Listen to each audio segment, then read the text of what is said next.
future is a concept. It doesn't exist. As the proverb says, tomorrow never comes. There is no such thing as tomorrow. There never will be, because time is always now.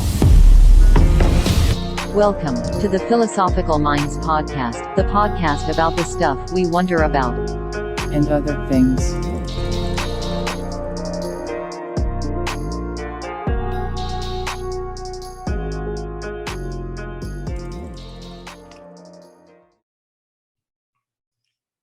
All right, we are here tonight with Brian Cotnoir, alchemist, filmmaker, artist, and author. I'm super excited. We're going to get into a lot of interesting stuff tonight. My first question for you is, it's almost trendy at this point to hear about like Mercury retrograde. But to preface, my knowledge of astrological dynamics is pretty limited, but I'm working on learning more of that. So with the whole Mercury retrograde thing right now, so retrograde, this is basically means that, like, astronomically speaking, like the planet Mercury appears from the Earth to be rotating in the opposite direction, and therefore the characteristics or aspects of the mercurial archetype, astrologically speaking, would be whatever, theoretically like inverted, or at least to some extent. Yeah, something like that. Okay, cool. Yeah. But here's the thing. I've always found when things really go really well for me. So when other people are pulling their hair out, things go swimmingly for me. So you must be in touch with that Hermes. Yeah, archetype. I think we're like this. I think me and Hermes kind of tight. Yeah, I don't know. I'm not that.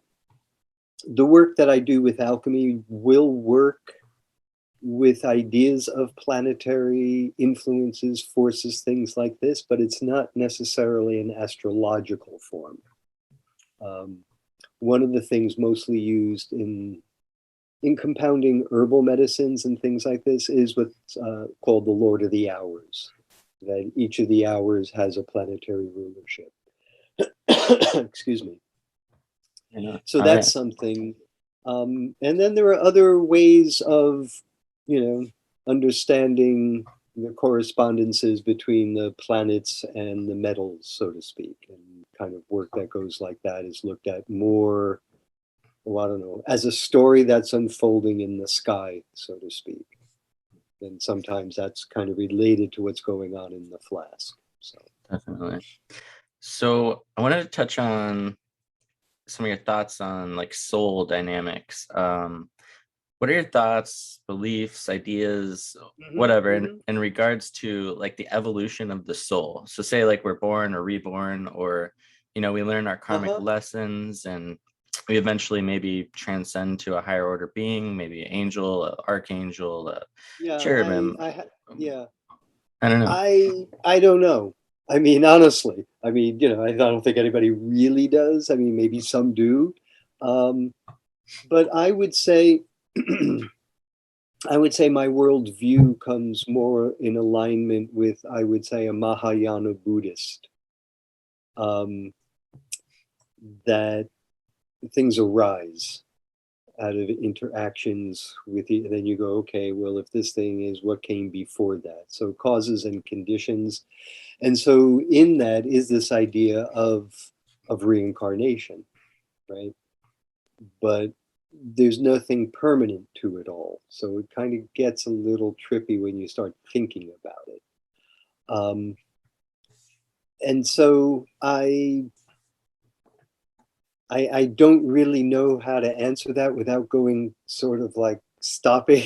I mean, this gets right to the heart of it and it goes very deep. So it's, I don't necessarily know if I want to talk about what I do, if you know what I mean, personally. But there are, I would say, within alchemy, looking at alchemy as a process like this that has an inner aspect, that has an inner spiritual aspect. Its framework in the West comes out of a Neoplatonic and hermetic, right? And that also is a philosophy that also comes like, well, kind of close to my sort of worldview, right? So within there is this idea of, we're born, we're Slavs, right? And that by doing certain things, you can refine yourself, refine your senses. This idea of an ascent of the soul, right? The idea that through these stages, through these things, and this is what different religions touch upon, whether externally or their esoteric traditions. And this is something very specific that Neoplatonism touches on, as well as the Hermetic tradition, this idea of an ascent to unity with the one, right? Yeah. So this informs alchemy, right? Because in these traditions, there was always an external component of the thing that was done that acted as a prop for it, right? So in Neoplatonic, it tends to be sort of ritual, talisman making, statue making, these types of meditations that open up the geometry of the soul to the universal soul. And then the same with alchemy becomes this material practice that it's like anything else. The more you do outside, the more you start to internalize it. So even in your dreams, it starts to show up, and that's a hint. Yeah, definitely. And one name that I kind of is popping up lately, Mm-hmm. with quote unquote, the idea of like ascending, it was Saint Germain, because he was allegedly like an ascended master. Right, right. I was wondering if you're familiar with Saint Germain, I and if haven't there's really. A long time ago, I read some things. Um, I would say that he's much later than where my interests lie. Right. right, What I've gotten very fascinated with. I'll get back up to this again because there's a lot of no, for real. There's a lot of really interesting things in like the 17th, 18th, not even the 17th, 18th and 19th centuries, right? But my focus on alchemy has been kind of moving more, kind of starting in the 17th and moving backwards. My interest is really sort of in the Greco-Roman and Islamic, and mostly because of how you can see in those practices where this idea of an outer practice and an inner practice actually are spoken of, right? And actually are exhibited. And that's something that interests me. However, I mean, the events of like say 18th and 19th century where alchemy was being pushed and still being practiced, but pushed into different directions. There's a lot of interesting characters, and what makes them sort of is that they're on the cusp of both myth and history, right? Um, so, long story short, I might have read some things of his maybe 20, 30, 40 years ago, but it's not anything I've dove back into and given some thought. Although that time period is starting to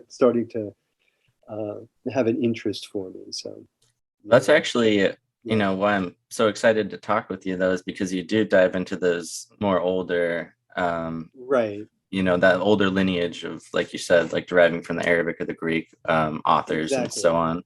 And I want to get to that, but before we Yeah. do, I was wondering if maybe you can kind of give your summary of, if you were to summarize Hermeticism as a whole, how could you summarize that? And then maybe Neoplatonism as well, Hmm. and then what would be what you would say are some of the differences between Hermeticism and Neoplatonism?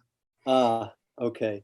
This gets into some really, really, really deep stuff that I don't necessarily feel I am prepared to talk off the cuff. However, No worries. I will. All right, beautiful. So, well, it's like most of it is tradition. Most of it is where like the differences are where they are coming from.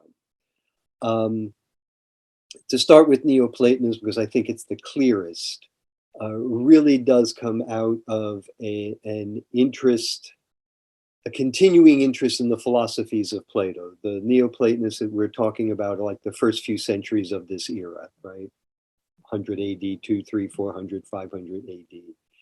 And probably the important ones, there's a lot of important ones, but Plotinus, Iamblichus, Proclus. And what the philosophy was essentially a reviving of Plato's idea of this idea of ascent of the soul, right? That you start from the concrete, you go to the abstract, to the authentic.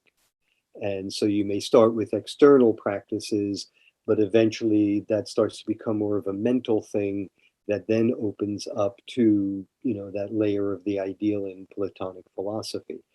So what the Neoplatonists were proposing, to one degree or another, was a reviving of this, and then a techniques, right, in order to attain these things. Plotinus actually strikes me more as kind of like, if you were to compare, because there's aspects to it that remind me of Buddhism, right? In other words, the philosophical approaches to it. And Plotinus strikes me as Zen, right? Has a Zen Buddhist. There's even a line in his Enneads where it's like he goes through all these things, and the question is, well, how are these things to be done? And his answer is, cut everything away. Right? So it's like, just a negation, which has a certain aspect or a flavor, of Zen and of Buddhism. And then you have Iamblichus, who was really much involved in saying, well, okay, the gods used to walk among us. In ancient philosophy, you would hear these stories where the gods were, and now we don't, but yet the gods are immanent. So he started saying that, well, by working with matter, right, that has its reflections with the gods. There's this whole idea of sympathy. So, say the god Apollo, which is related to the sun, right? The lion, an animal kingdom, amber and gems, sunflower, these ideas of something solar. And by working with matter that acts as a prop, that opens up a channel, right? In other words, he was saying, well, the human mind just can't think of the divine, right? It needs a prop. It's not that the prop is the divine, but it opens one up to it.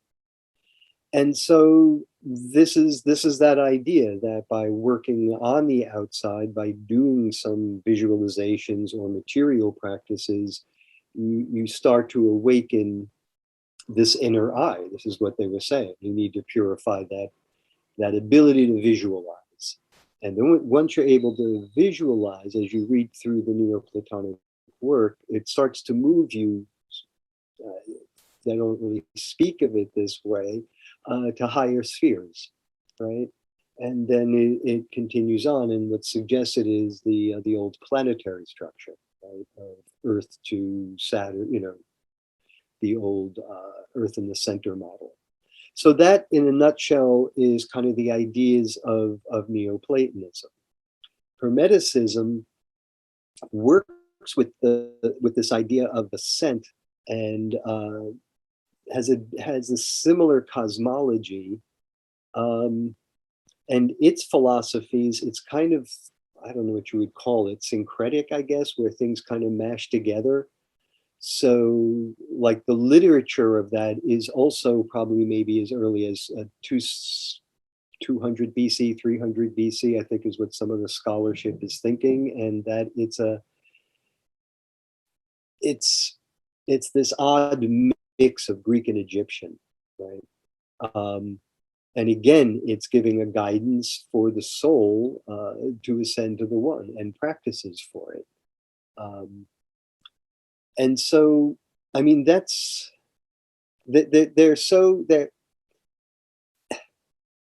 it's like the differences within Christianity sometimes, you know what I mean? Like, what are the real, it's like as soon as you stand back and you start to explain it, it's like, well, they sound kind of similar. And they are. I mean, this is the thing. It's at that time period of these philosophies, they're cross-pollinating. I mean, they're influencing each other. I mean, in Alexandria at this time, there were Buddhists there proselytizing. I mean, it was, everybody was in Alexandria. So all And these ideas are there. Yeah, sorry, go ahead. did the Neoplatonists have a Kabbalistic framework as well? I don't know if I would say Kabbalistic, but if you mean a science of letters and numbers, yes. To me, when someone says Kabbalistic system, it seems as if it's the model of the tree of life and the practicing of an ascent through spheres and the path work and all these things. I mean, yes, they did, but it wasn't like a tree of life thing. It was the model of the universe, of the earth in the center, the moon, Mercury, Venus, sun, Mars, and so on and so forth, out to Saturn, and then to the infinite. So that was the model. And then the moon is that transition period, or that place where it shares both the infinite as well as the finite.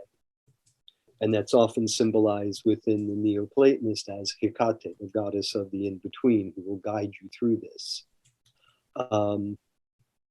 So this is where, they'll work with mythic ideas, but they're like really reinterpretations of it. For instance, in the Odyssey of Homer, the sirens, right? They're these destructive forces that, he has to plug his ears so he won't, won't kill himself jumping off the ship to go get them. In Neoplatonism, they operate in a different way. They're sort of like the sacred voices that guide the soul. So there's all these kind of cross interpretations coming in from many, many different areas. So to separate them, I mean, you can, but it starts to become more of a scholastic exercise in a way, which is important. I mean, you do need to read the correct texts and know where they're coming from.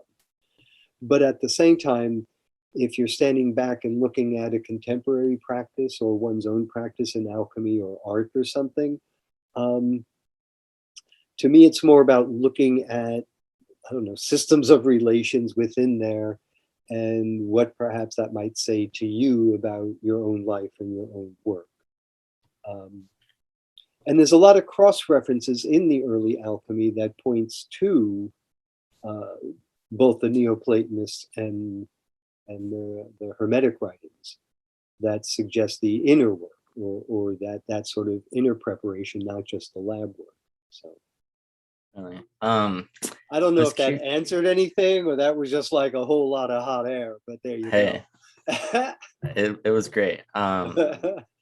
It was informative. I'm curious, in like some of the writings you studied, I recently listened to something and they were discussing this notion of, back in Egyptian times, I believe they were referring to, that the sun that they were speaking of was actually Saturn at the time, and that Saturn used to be a sun. Are you familiar with this? And well, this is that there's a couple of things echoing around there that are ringing bells to me.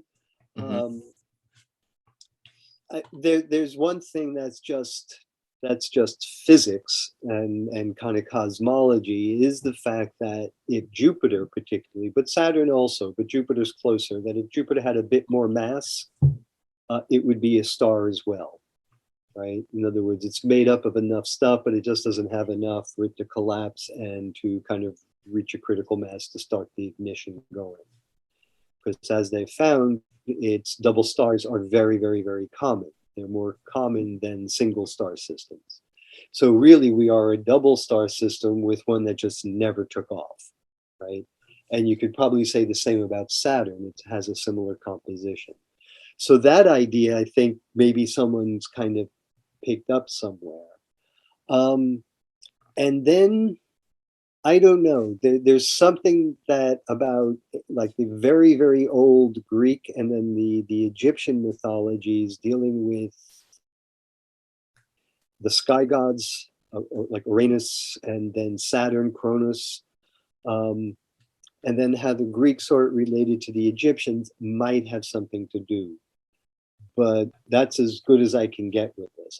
It's not anything I'm familiar with. Ancient Egypt isn't anything I've fully studied. Yeah. You know, just enough of the metallurgy to understand perhaps what was going on there and how that informed alchemy. But yeah, there's a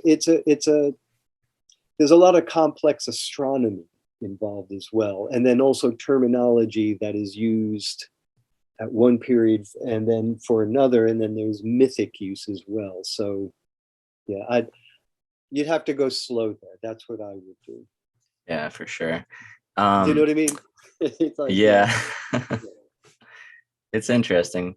I want to get into some theurgy, but I think maybe first I want to kind of touch on Marcello Ficino and who Uh-huh. he was. Maybe Yeah. that would be cool to kind of talk a little bit about him first, and then maybe we could kind of, you'd mentioned Iamblichus, and he's just fascinating to me. Yeah. So Yeah. so And maybe he we can. actually relates to the writings of Ficino, Okay, Marsilio cool. Ficino.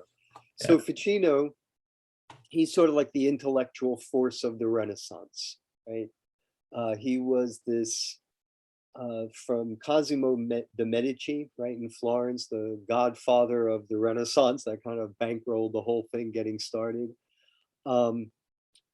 I think it was his accountant that worked with him or something like that. And Ficino was his son, and Ficino was like this really brilliant kid that could learn just about any language, and did. He learned Greek and he learned and Latin as well. And so what he did was, as Cosimo was building up his wealth, when ships would come in, he would buy books, and so he would start to have these translated. So the works of actually the Corpus Hermeticum, the works of Hermes, that was the first thing that was translated by Ficino. Cosimo had Ficino translating the works of Plato, but because they had all heard how important Hermes was, when those arrived, he stopped Ficino from translating Plato to translate Hermes because it was far more important, right?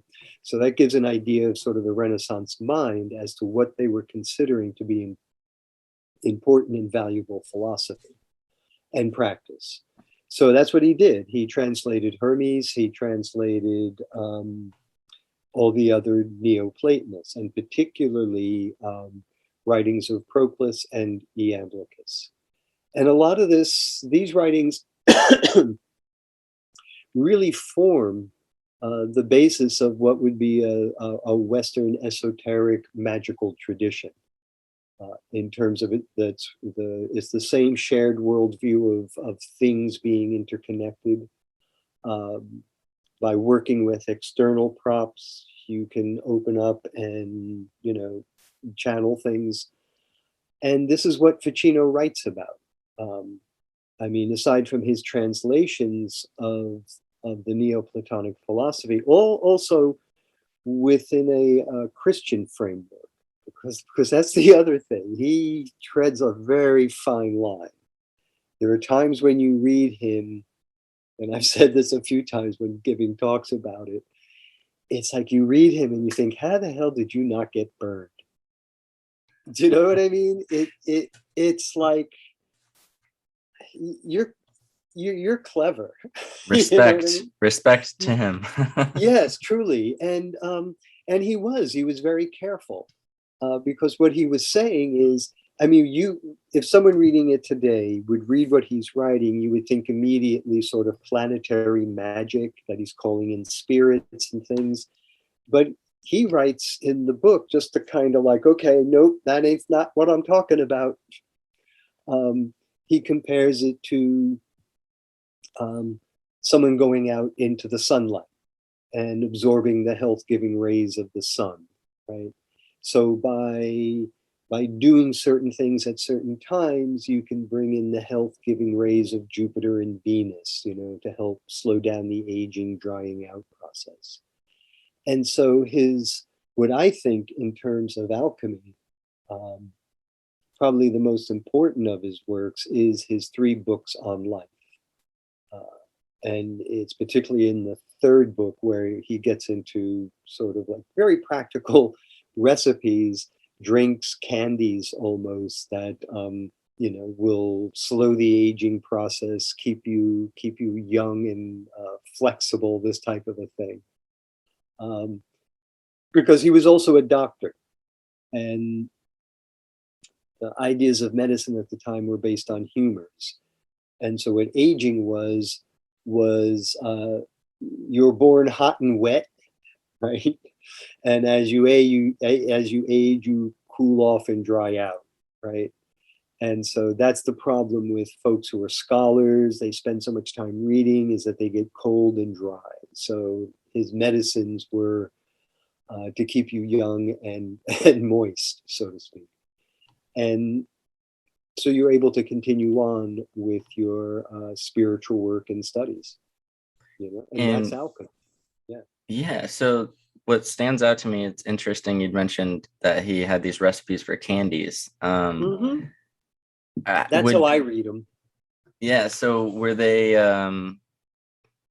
medicinal but sweetened, or it just had it had sugar in it, right? I mean, there's an idea of like the 4 elements: fire, air, earth, water. And then there's a 5th element, space. And this is a framework that, the early natural philosophers, Aristotle, Plato, and the alchemists work with.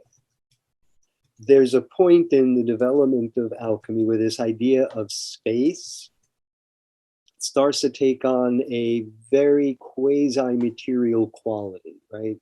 They start referring to it as, the finest fire and the finest air. It's so subtle, right? And then it starts to become identified with things that can be extracted from stuff, because if it's the quintessence, if it's space, space permeates everything, right?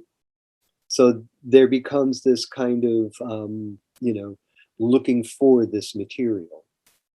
And that's like, it can be alcohol, right?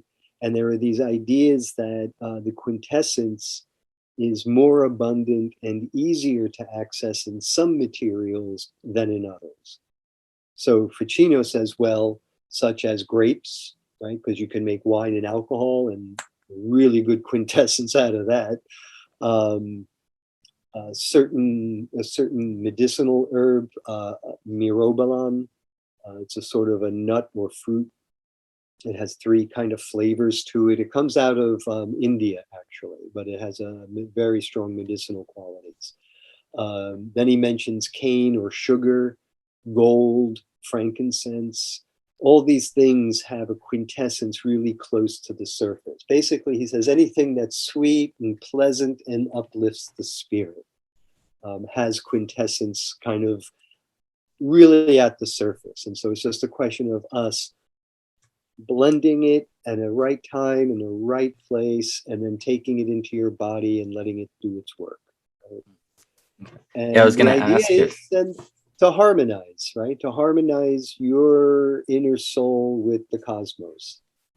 He speaks of painting your ceiling in your bedroom, the sky, so that possibly your own birth sign, so that you can harmonize with it. I mean, he really goes like, you should build yourself a model of the universe, and it helps you visualize it.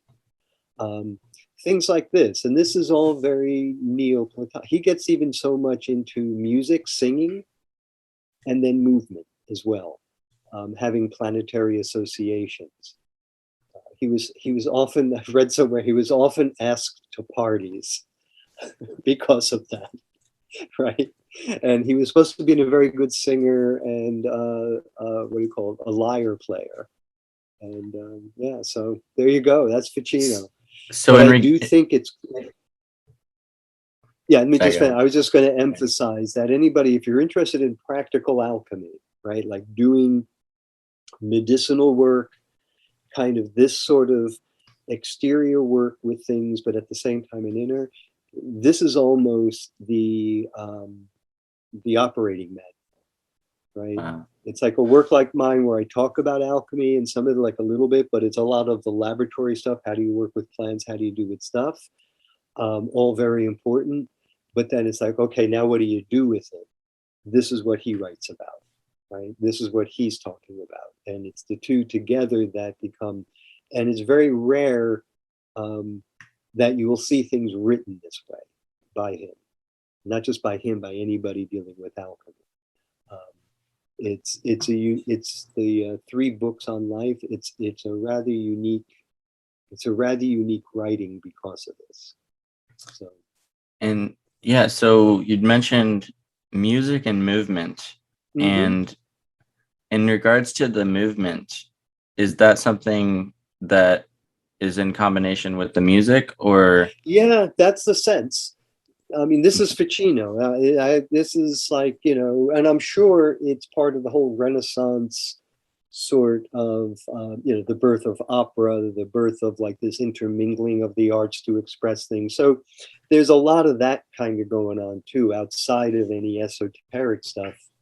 Although the arts then are just filled with the esoteric stuff, right?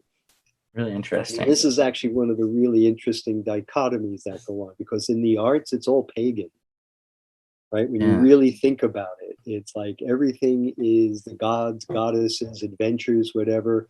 It's like, yeah, Christ and Jesus is on Sundays. But the rest of the time, I mean, it's the old culture. And it's really kind of interesting to see it in the literature, because it's almost so common you don't notice it. I mean, at least I hadn't really. It's just like you're so used to kind of the gods, goddesses, especially reading, Renaissance stuff. But then you step back and you go, but wait a minute. They actually seem to be believing this, but aren't they supposed to be all Christians? If you know what I mean? It's funny. Anyhow. So with this music and this movement, was it alluding to the idea that within certain forms of movement it would create a specific kind of psychological effect or mood or something? Yes. More aligned planetarily. In other words, certain movements, these are lost. No one really knows what they are. Right? There was no note. He didn't write down, kind of do this, do that, do this, but it's referenced, it's mentioned, he talks about it. But, what those movements were, I'm sure there's some scholars somewhere, both in dance and like the crossovers in the esoteric world are kind of digging in, because to me, it's fascinating. It's like Rudolf Steiner and some of the other like Eurythmics, right? This idea, or even Gurdjieff with the music and the alternate arm leg movement type things, right?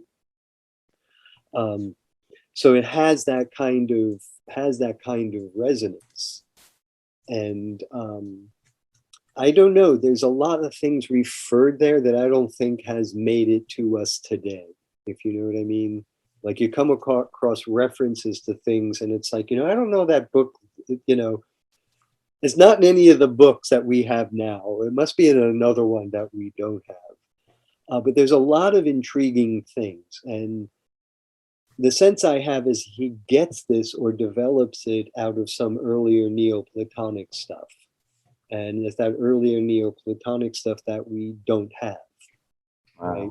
But it seems as if it's not just him he could just be making this all up, and that's fine. You're allowed to, you know what I mean? Geniuses are allowed to do these things. Anybody's allowed to do these things.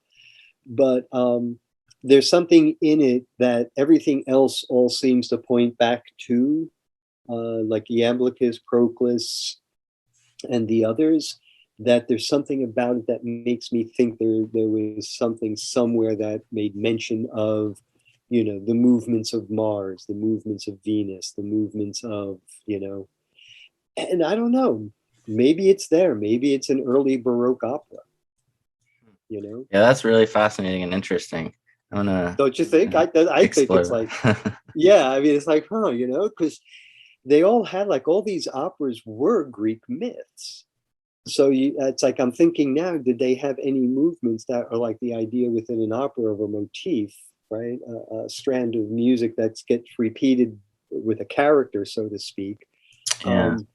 A set of gestures that would always indicate Saturn, a set of gestures that would always indicate, huh, cool. Yeah. It reminds me of a book. I think my buddy had this book about, it was like Sufi hand Yes. gestures or something along those lines. Mhm. And I think it was similar in some regard, perhaps.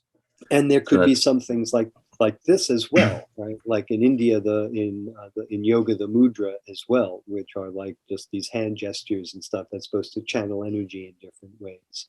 uh, No, there's a lot of things that seem to come out of an early Neoplatonic kind of, you know, meditative ritual practice that seem to have evolved into, say, early Byzantine Christian practice, ritual practice, and I think even sort of Sufic practice, right? Some of the chanting, some of the body movements, some of these sort of things you hear referenced or alluded to in some of the Neoplatonic stuff. Not clearly enough to go eureka, that's it. But it's like when you read it and then you're familiar with these other things, you go, you know, you can describe this way. You know what I yeah. mean? But it's All not pieces any of the proof. puzzle. Yeah, yeah. And it starts to suggest, and it's like, it's not outside the realms of possibility. Just that there's no real proof. So it just remains speculation. Yeah. But the thing with speculation is, as long as you don't take it for real, it's something, it might have use in your practice. Let me put it that way. As long as you don't think, oh, that's what they were doing, so I can. It's sort Definitely. of like a discovery through a weird connection of a possibility that maybe they saw, maybe they didn't, but yet it's a good one, right? Yeah. I'm gonna go use that, you know. Now, with guys like Propolis and Yambakis, Mm-hmm. what was the relationship between them two? Iamblichus and Proclus, they're kind of, is a nut porphyry. They all know each other. They all kind of hang together. They all like, there's like a little bit different generations. I believe Proclus and Iamblichus were students of Plotinus, and Iamblichus, I think, is a little older than Proclus, and there's a little bit of friction between them. And it's like they all have the same idea and the same goal, but it's like Plotinus is saying, no, you don't need statues, you don't need ritual, you don't need any of this, right? It's just cut it all away. It's just, you know, here's the universe, imagine this, take these steps. And Iamblichus is saying, well, no, this is humanity. You know what I mean? We're not the sharpest knives in the drawer, and we need a little help sometimes. So yes, using material stuff to do this um, is the idea. And I believe that Proclus kind of falls somewhere in between the two, right? It's like he's not so keen on all the material stuff, but yet has that sense that it is important or can be used. But if you read them, it's like they're all, it's just like, okay, you know, how do you want to do this? And do you know what I mean? It's like, what is your preferable way of working? You know, but they all want to do the same thing. Would They you all say want that? to, Would you say they're all theurgists, or and how would you define theurgy, or is it kind of the no, I difference wouldn't. between? Yeah, Okay, I really wouldn't say they're all theurgists. I would no, say that someone like Iamblichus, possibly Proclus, not so and much. Plotinus, I would say probably not at all, right? I mean, the idea meaning that yes, Plotinus would probably kind of sacrifice or do the ritual things that you're supposed to do for the gods. That was a traditional thing that whatever you did whatever the Greeks did for the gods, they would continue doing. So if there were like offerings, they were also, for the most part, vegetarian and against sort of like a violence towards animals and things. At the same time, the Iamblichus would sacrifice, right? It'd be like send the slaves on ahead to get the temple ready, sort of a thing. How would you define theurgy, I guess? Okay, that's what I want to get to. Okay. What it literally means is God work. Right? Mhm. In other words, it's the work you do either with the gods, for the gods, through the gods, to get to the gods. It's some kind of work you're doing with the gods, right? And so prayer could be that, right? Any kind of ritual could be that. And yes, sacrifice can be that, but they weren't big on that. It wasn't like this is necessary to any of these practices. It might have been just part of their, religious practice overall, right? Not necessarily the dictates of Neoplatonism that you must go do this. So it is more about, one of the things that comes up in I'd say almost all of them is this idea of animation of statues, right? Of creating a statue and then bringing the soul of the god into it. And Iamblichus talks about this, Proclus, in very surprising place. He wrote a commentary on the first books of Euclid. And in between, as he's explaining Euclid's proofs, he starts talking about the animation of statues and what that really is. And when they say statues, it's really the inner statue of your soul and in the geometry of that. And once you activate that geometry, it harmonizes with the world geometry, the geometry of the cosmos. And so it's a way of all of a sudden unifying yourself with that. The Iamblichus is saying that, well, you can actually physically make statues. And then it's interesting because in his work on the mysteries, this is like one of the major works of his that's survived, and it's a polemic, and it's describing theurgy, like why it's important, how it does, what it doesn't do, why what you're arguing against isn't true, this type of thing. And in it, he kind of describes this and how to bring the soul of the god into the statue. And then later on in the book, he goes, well, of course, the gods never descend to us. Right? It's we who ascend to them. What you've just done, in a sense, is through this prop, you've opened up a channel, right? Not necessarily through the statue, but through the work that you did, you've opened up a channel within yourself. That then you will then ascend to the god. It seems like the god's descending to you, but it's not. And that's one of the more interesting points in his work. So this is really what it's about. This gets developed into, you really see this in the practices of Byzantine Christianity, right? And the idea of icon and iconography and icon making, of having this incarnate the spirit of the saint or what have you. It's not an idol. They're not worshiping this, but they see it as this material connection that allows it to open up within you. Within this tradition, an icon is seen as a window and a mirror.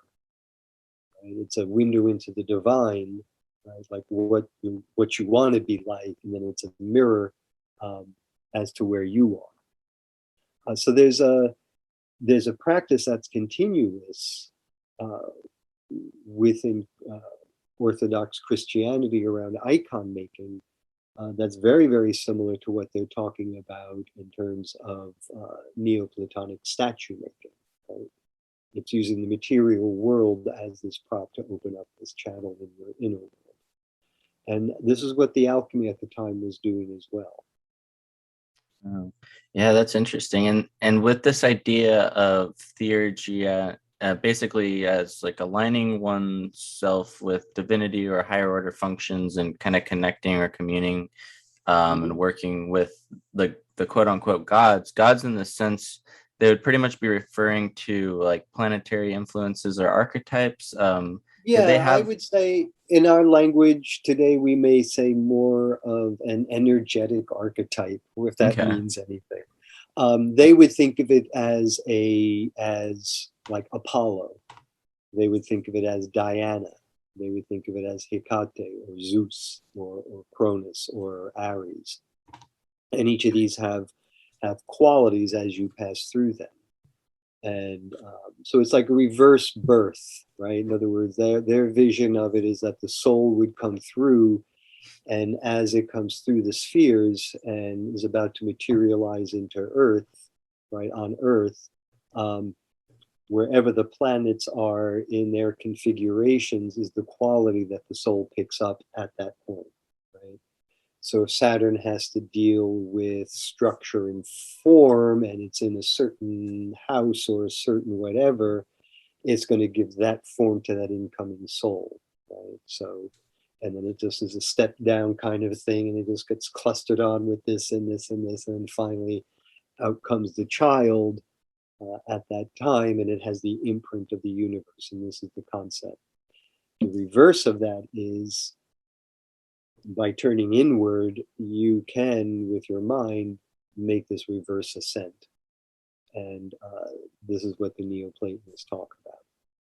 Now, did they have an all-encompassing God concept of any kind? I think, yes. I mean, yes. This is the thing. They refer to it as, it's not even, you say, they'll say the one, right? Okay. Or one. Like the Kabbalion. One.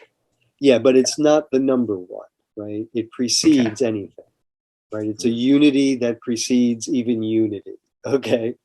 And it's like, if you can think of it, well, it's beyond that, you know?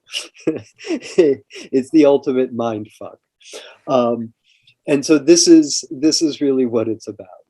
And so everything else are expressions of it. I mean, even in Plato and things, you do get a sense that they have this monotheistic viewpoint, even though they may speak of many gods and they may speak of Zeus as the main god.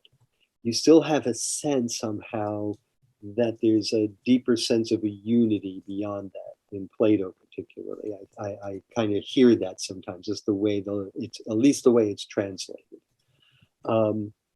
So it's, yeah, with the Neoplatonists, it is this idea of, and it does parallel, like you had an earlier question with the Kabbalah, it does parallel that type of an ascent through the spheres.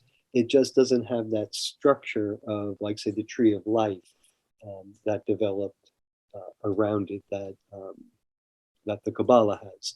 Neoplatonism doesn't really have that. It really is just Earth in the center and the concentric rings around it. Yeah, it's I think it's interesting because, you know, when you kind of talking about like the idea of how they viewed the gods or the different planetary energies and such, and then but they do have that kind of higher order concept of the one. And I think that this is something that's really overlooked to a giant extent within a lot of you know, like modern Christian sects and their kind of criticism of particular other belief systems, because they have a lot of times, you know, a lot of people that I've spoken to have this criticism of the idea that they're worshiping multiple gods. But I think that it's a little confused on their end and how they're interpreting this. Yes, and the thing is that it depends upon what they're speaking of.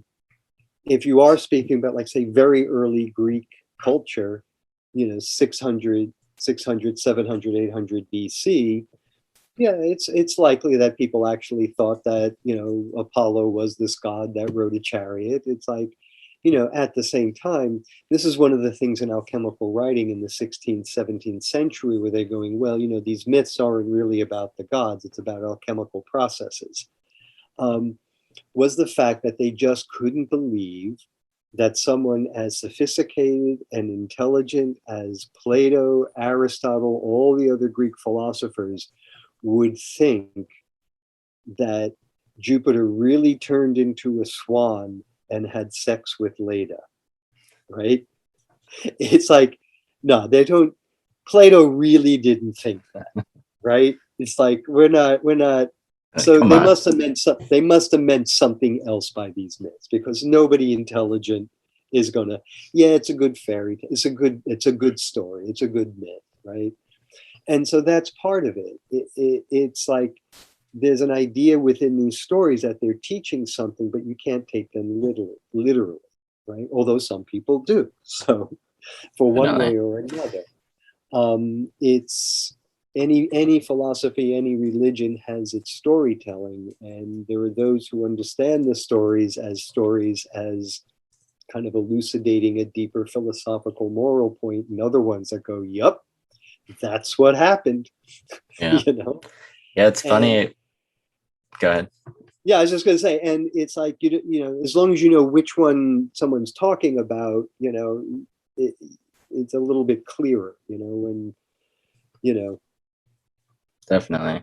Yeah, I was gonna say it's funny because growing up, I had a lot of kind of influences, and they would say things like, kind of, yeah, stay away from that mythology because it's just all a bunch of mumbo jumbo. But I just think there's so Mhm. much value that you can gain from it as far as just psychological archetypes or whatever. And Absolutely. it's just funny to me.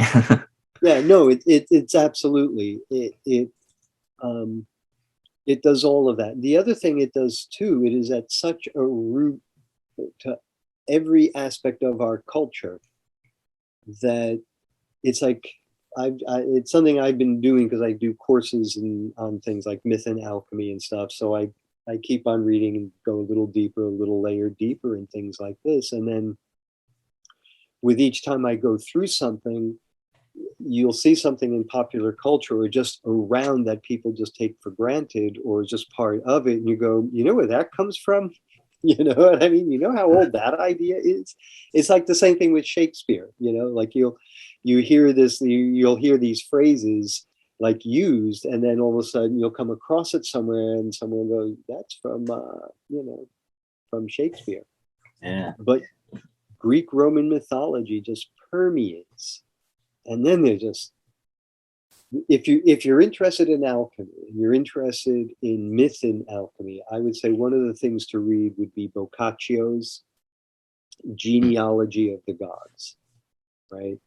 It's like it gets a little tedious because it really is the genealogy of the gods. This one gave Wow. birth to this, but with the major gods in it, it just informs every sort of icon of alchemy that draws on mythology. Right? Yeah. It's what the artists and the alchemists were reading to draw their ideas of what mythology is in Boccaccio. Gotcha. Primary sources as well, but this one, it's like, right, it's like, oh, so that's where they got it, you know? Yeah, it's cool because you actually had access to a lot of primary sources, I believe, right? Because you used to Yeah, work at Wiser Bookstore, is that correct? yeah, Weiser books, yeah. And then Yeah. also now the modern invention of Google Books, right? And the Yes. libraries around the world that have been scanning their 15th century text. Yeah, it's a godsend. I That's mean, awesome. yeah, A name stuff that we you could do mentioned, that we could never do before, you know? it's amazing Yeah, time. I'm yeah. fortunate. Um, One of the names that you mentioned a while back, you said, I think it was Hecate. Yes, Um, she's a who- goddess. okay. What is the kind of story with her again? What does she represent? Yeah, she is. Um, she's actually a cousin of Apollo and Diana. Right? Their mothers were sisters, just the mythology of it.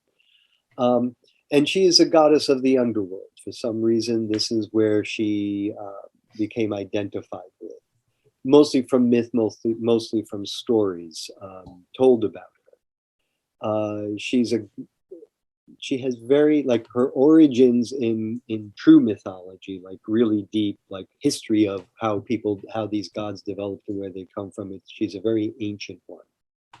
But according to the myths, like the earliest,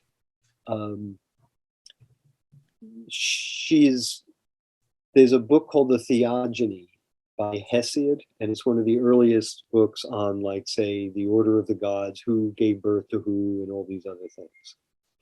So to judge the level of her importance, every other god in this book gets about a 1 or 2, 3-line paragraph, right? Just 2 to 3 line paragraph describing Zeus, describing. She gets a page and a half. Yeah. She rules everything. Okay. But she's mostly associated. She became associated with the underworld because she was the goddess who brought Persephone back from the underworld back to the surface of the earth. She was the one. There are 2 gods that are God and goddesses that can go into the underworld and back again. Hermes is one of them. Hecate is the other. And so she becomes associated with the underworld. And later on, with the Greek playwrights and things like this, she becomes a goddess of the witches. So anytime there's because she has communion with the dead, she can go into the underworld and, get things done. So she has many, many, many aspects, but she's mostly associated with the moon, transition, change, crossroads, things like this. She's the one, when you're dead, she's the one that shows up and goes, so, you think you're still alive? Nah. Come with me. Join the others. Some of the images of her talk about the hordes, right? The hordes of Hecate. These are the lost dead, right? Because as she travels around through the underworld or the world, she finds the unburied dead, soldiers that died in battle but were unburied, lost dead children, and she's trying to lead them on, right, to the next stop. So there's usually a whole bunch of people. There's usually a whole bunch of dead people with her, right? So, but she's actually really okay. She's helping them, right? But the appearance can be, and she's known to be very fierce, right? So very, it's like the moon, multi-faces, multi-phases. And the sense I have is that who you are is how she shows herself. You know what I mean? So, to an innocent child, she's this sweet young goth girl, right? It's, guiding her through the way. She's a fascinating goddess. Yeah. Sounds like it. Yeah. So within theurgy, you mentioned talismans. Are talismans kind of a staple within theurgy, or what exactly is a talisman? It's a handmade, usually has some sort of an image, maybe language, maybe letters, maybe numbers, done at a certain time period out of a certain material. Basically, it's the idea of bringing all these planetary forces to bear, right? So again, this becomes a prop, right? And it depends upon what you're propping, right? It's and this is actually something that may help make a difference here. Theurgy is really concerned with using the material world for an ascent. It's a vertical process, right? And say magic is more of a horizontal pursuit. You're wanting to change the world, right? And it could be for good or bad. It's just, but that's what its intent is. So it's using the material world to change the material world, right? That's what a lot of magical practice is. It's doing something to get a change in this world. What theurgy does is it uses the material practice to get a change in the inner world, right? And they're not contradictory, right? You could do good things in the material world. We need some good change here. So it's not like denying it. It's just saying this is the focus. And as a matter of fact, a good theurgic practice engages the material world, tries to make a change in the material world for the better. This is the idea of the philosopher's stone. It's created, but it can create a change in the world. And so this is the basic idea there of these two practices. They're using, and some people may refer to one as white magic, because it is concerned with an ascent to the one.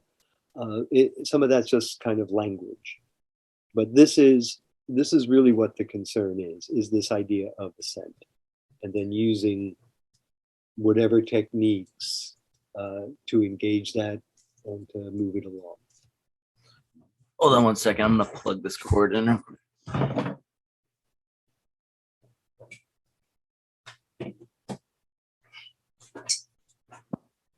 Okay, sorry about that.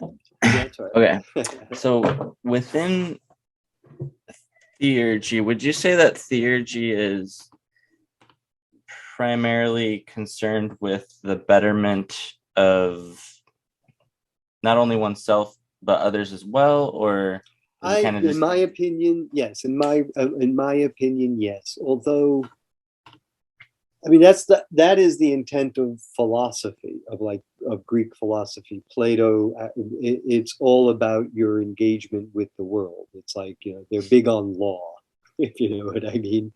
A well-ordered, harmonious community is very important. Pythagoras has this reputation amongst the Neoplatonists and even earlier of being a revolutionary, of traveling through Greater Greece, Southern Italy, these kind of things like this, coming into towns, talking, teaching, getting followers, and then organizing them to overthrow the local tyrant, right? That's Pythagoras, right? That's their mind of the perfect philosopher. He was also an Olympic wrestler. I don't know if you knew that. I did not. It's really cool, Yes, though. right. He of the Pythagorean theorem, a squared plus b squared equals c squared.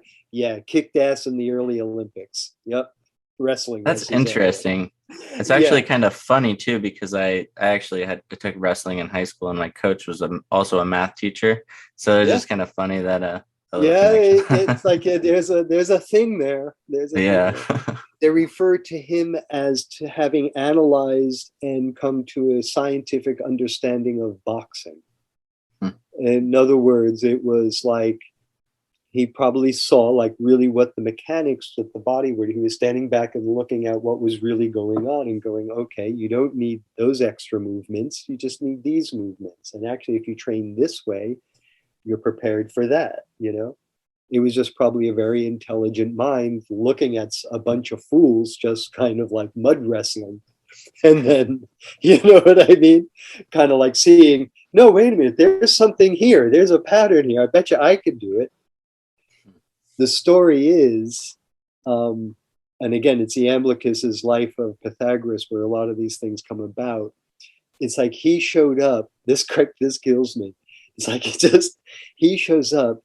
I think he's 17 years old. He shows up in a purple robe with long hair to the Olympics and wants to wrestle. It's like, and they're like, what? I don't know, kid. It's just, and then kicks ass. Now, at this time, what was the standard as far as the attire that they would typically wear in one of these? Oh, well, naked. Oh, okay. Yeah, I just thought it was the actual wrestling. Yeah, most of gymnasium is Greek for place of the naked ones, because the gym was outside and it was done naked because of the beauty of the male body.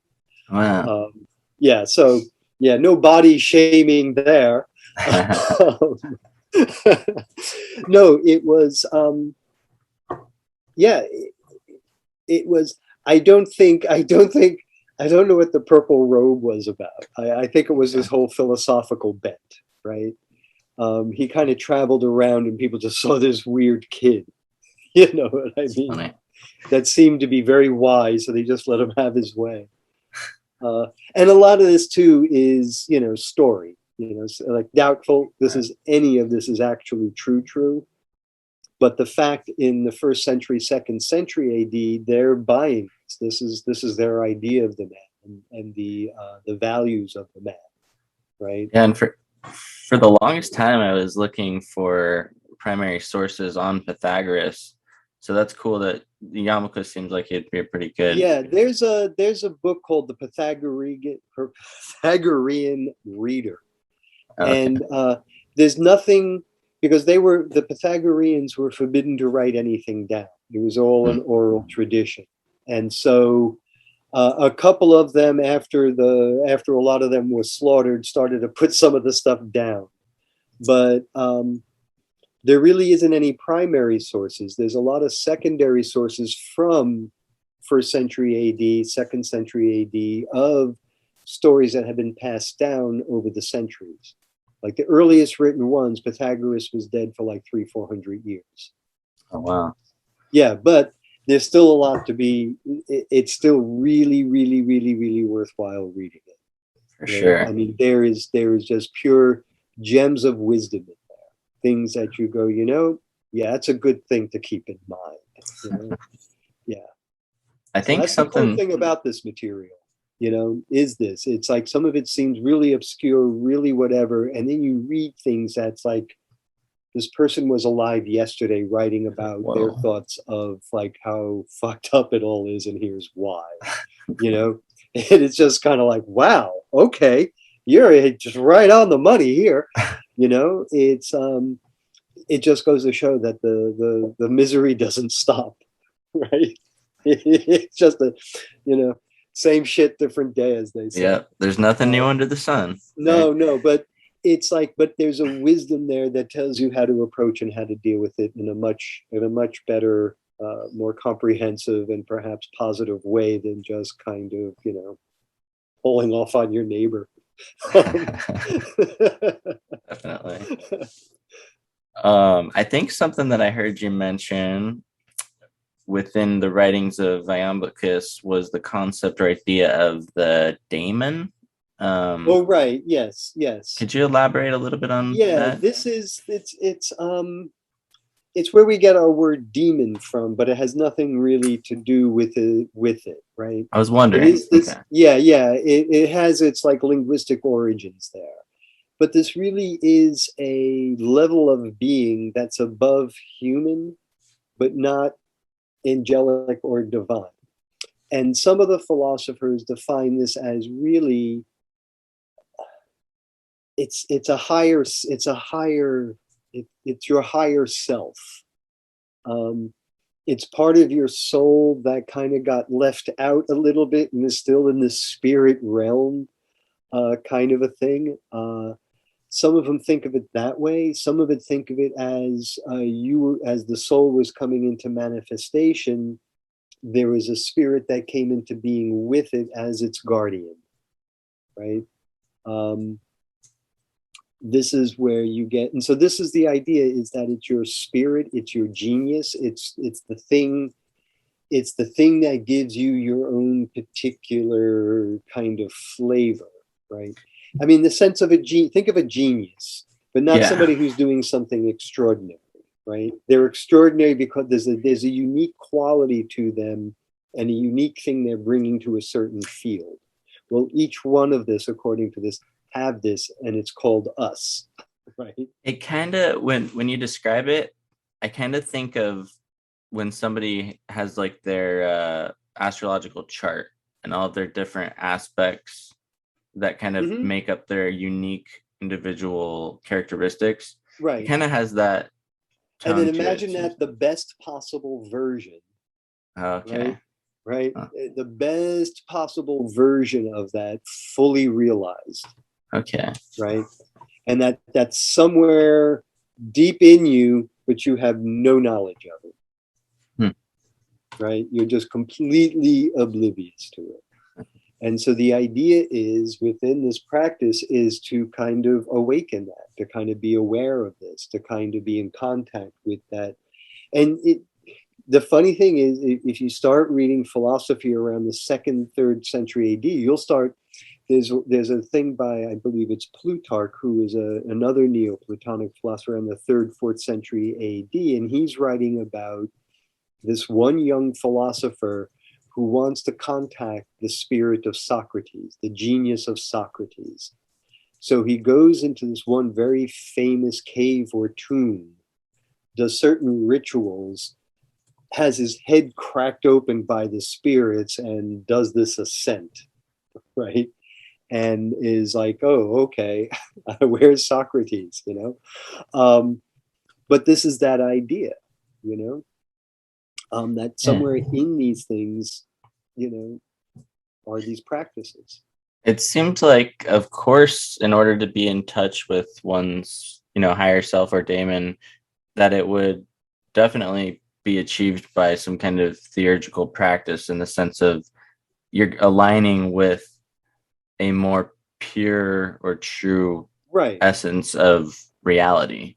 Right. And it's already there. This is what they're suggesting. See, it's already there. You're just not aware of it. And so by doing certain exercises, certain practices, certain things, what they're saying is it starts to exercise your inner eye, essentially. Or like, Plotinus will say, like the whole practice of silence, it's as if you're trying to hear a voice is there, is coming, but it's not there. You know what I mean? It's like, it's so quiet, but you're trying to listen for this thing. Yeah. Right? So it's these sort of states they're talking about, right? There are practices that you do that will quiet you down, and so that you can start hearing. And then there are magical practices that, in the 19th, 20th centuries that evolved out of this, right? Now, this practice is known as the conversation with the whole. I'm sorry? Oh, I'll let you go ahead and finish up. I'll ask my question after you. Okay. Yeah, it's just like I don't know if we froze or something, but there are some contemporary practices that kind of draw from this, like this idea of a conversation with your holy guardian angel, so to speak, is what it started to become known as. But this is that very specialized, spirit that you have. How it came about, where it came about, whatever, that's different. Different folks have different stories. Yeah, I've recently have been kind of hearing more discussion about the conversation with the Holy Guardian Angel, or kind of that initiatic sort of process that one can undergo in order to cross that threshold, right, or so to speak. So that's really fascinating. And I think that I had listened to something that was mentioning a writing of Steiner's, where I think his Knowledge of Higher Worlds, a book that he has, and there's a section in there where he kind of describes his experience with that, from an authentic point of view. So that's really interesting. Right. Well, this is it. I mean, you'll start to see where they overlap and where they're coming. A lot of it is in its inner practice, kind of Neoplatonic or Hermetic. They may have different language. They may be coming from different traditions. They may be clothing it in their own idiosyncratic, symbol set. But at heart, there's a recognition that at the fundamental level of it, like what we do in the outside world starts to appear in our inside world, and we can use that. Yes. As within, so without. Yeah, essentially. Yeah. And from what I understand, it's a lot to do with kind of hacking in some way into your subconscious in an intelligent way that is non-destructive if done in the proper way, in order to prevent against, if you're going about it in a more careless way, I guess it could be destructive to your mind in some sense. Yeah. I mean, proceed slowly. Right. Right? Now, would some of make haste slowly is the old saying, right? Festina lente, I guess, is what it is. The dolphin surrounding the anchor is haste slowly. Yep. Now, would some of these practices, would this also include things like dream incubation? Because I know that Oh, you had absolutely. discussed that. Absolutely. All of this. And That's a you'll really find that, fascinating. yeah, you'll find that in like the alchemical literature. I mean, and again, it's not, they don't make a big deal of it. It's not like, oh, kids, here's how you do it. They'll just Yeah. drop it. They'll just go like saying in the Greek in Zosimos, he goes saying these, he's talking about a laboratory experiment or process he's doing. And then he goes, yeah, I've been trying, da, da, da, da, da, and saying these things, I went to sleep. And in my dream, I saw, right there, saying Yeah. these things, I went to sleep. That's the technique. You know what I mean? Yeah. And the Zosmos of Panopolis, That's right. these writings that you're referring to, was it something like the books of creation or something along those lines? No, Or, this one is, I think it's the Book of Pictures is where I'm oh, getting okay. this one from. Interesting. Yeah, that quote. But this is, I mean, yeah, they work with, no, that one's the Book of Virtues. Sorry. Book of The Virtues. virtue Okay. lessons. Sorry, that is, folks, that's from the virtue lessons. Yes. Sorry. Yeah, that thing, saying these things, I went to sleep. But in the big book of pictures, basically through most of Zosimos's writings, you'll find probably maybe at least one or two dream references. Hmm. This is the interesting thing about it. Some of it talks about, some of it refers to without any further description. You know, some of it is kind of a description. There's one where his partner asks him, he's trying to describe something. She goes, I'm not quite understanding. And he says something, well, join me in a vision.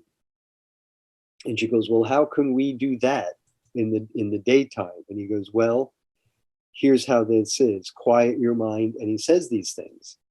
And then text changes, and then all of a sudden it's back to another story. But it's in there. Right? And then you know the one or two words he's saying is actually a reference to a Hermetic text that gets into this idea of calming the 12 deaths or moving away from those. That suggests the technique. So there's stuff in there, you know? And it was, I mean, this idea of working with dream and working with lucid dream, they didn't call it that. But they were. And this is where that outer stuff really starts to come alive, right? That all of a sudden now you are in a lucid dream, either in your laboratory in front of whatever artwork you're doing, whatever yogic practice you're doing. It's basically the idea is if you find yourself in that dream, start doing things, right? Start engaging in your practice, whatever that might be. From there, you may get answers that drag you back out into the real world that you bring into the lab, bring into the art, bring into the lab, you know, whatever. Other ones may start pointing you deeper inward that will get the ascent kind of going, you know, and that's the idea of working with the concrete to something abstract that will then move you to the authentic. And this is what the Neoplatonist idea is. Was this related to what I think you had mentioned something about the Greeks having like sacred spaces where they would store memories or concepts and temples, or was that a different? I think that there can be something. There's nothing. I haven't found anything explicit. What you're referring to is this idea of memory, of like how Greek orators would can memorize very, very long speeches and things like this. This then gets developed into what are known as like kind of like working with memory palaces. Oh, okay.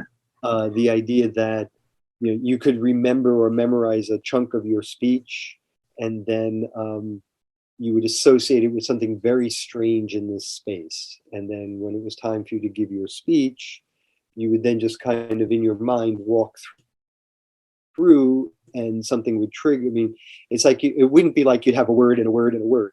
It's more like you'd have chunks of it memorized, but you didn't have to worry about the structure because the structure was this visual space you created, right? And this gets into some very interesting memory things. But also gets into somewhere in like, the 17th century with Giordano Bruno, some of the other mystics, they start developing these, they're almost like computers, these systems of knowledge that interlink, and there are these wheels and they line up, and there are ways of, and this starts to get to be a very interesting thing, right? Because they start talking about like the architecture as memory. Anyway, this is getting too far afield, and I'd have to back up and define some things, and I don't think we have the time. This is a talk I do on alchemy, memory, and the architecture of initiation. So Well, it's a nice little teaser for people because yeah, that yeah, seems yeah, really yeah. I was interesting. gonna say. And yeah, and also as a plug, Kepri Press, what I do. If folks do want to sign up, I give talks, I do publication stuff like that. There's a sign up thing at the bottom of the homepage. So Awesome. as You you have let time this for out to your listeners, what have you, you can let yes, them know this. Give them the link. for sure. I will do that. Do you have Yeah. time for a couple more questions? Yeah, before yeah, we I do, tune in? I do. And then Okay, yeah, it's been a long day, but cool. No problem. no, this is fun. I really, this is really enjoyable. One thing I wanted to ask you about was a term I heard you mention that actually a previous guest of mine had also mentioned. I think it was Decknamen. I'm Oh, not sure how you spell Decknamen. it. Yeah. Yeah, well, Decknamen. Sorry, I'm So getting tired. I'm really getting punchy. Sorry. it's okay. Get Yes, I punchy. will. Decknamen. So this is like a term for like coded language. Is that Yeah, that? yeah, and it's what it really. It's not so much a symbol, right? It Mm-hmm. isn't the idea of, oh, I don't know. Think of a symbol. It has a more organic sort of a thing. A Decknamen is a code name. It's something that has the sense of somebody thinking it up and then applying it to something, either as a trade thing, as a proprietary, like, okay, we work in glass, I call it this, you'll call it that, and Okay. the civilians don't, you know what I mean? What This kind of a thing. What would you recommend if people are interested in learning more about it? Are there any books that somebody can familiarize themselves Yeah, with? if you actually, there were two Germans in the 1920s or 30s that started to collect a sort of a dictionary of Decknamen. If you were to look up that word Decknamen, it's How do you spelled. spell that? I was going to say it's spelled exactly as it sounds: Yeah. Decknamen. Decknamen. Maybe there's an extra N at the end, if Okay. just for fun. But that should get you there. What I can do though is I'm looking at a shelf where they used to be. They're in another room now. There are two historians of science that I'll get you the names of it, and I can guarantee you at this point it's probably available online as a PDF through some library. So some of these are really valuable because they will do it in Latin, Greek, Arabic, and then German. And this can be quite useful. That's As I really said. cool.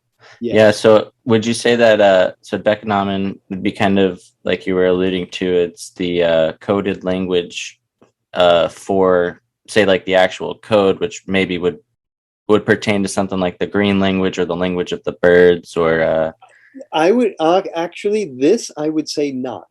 no, okay. Yeah, yeah. I really, the sense I have in looking at it and going through it, these are the things. I mean, yes, they could be used for that, but it's almost like somebody said, what do you want to call this? Okay. Right? And they go, oh, let's call it this. Okay. Hey, what do you think? Yeah, let's all call it this. Okay.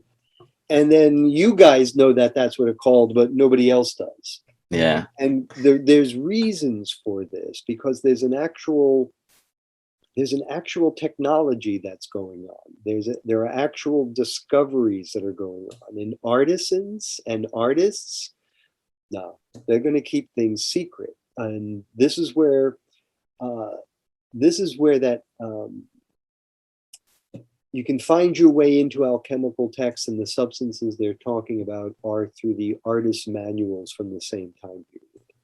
They will be speaking of similar processes using the identical materials. The artists are a little bit more forthcoming as to what it's called. The alchemists will give it all sorts of names. So it's one of the things to work with.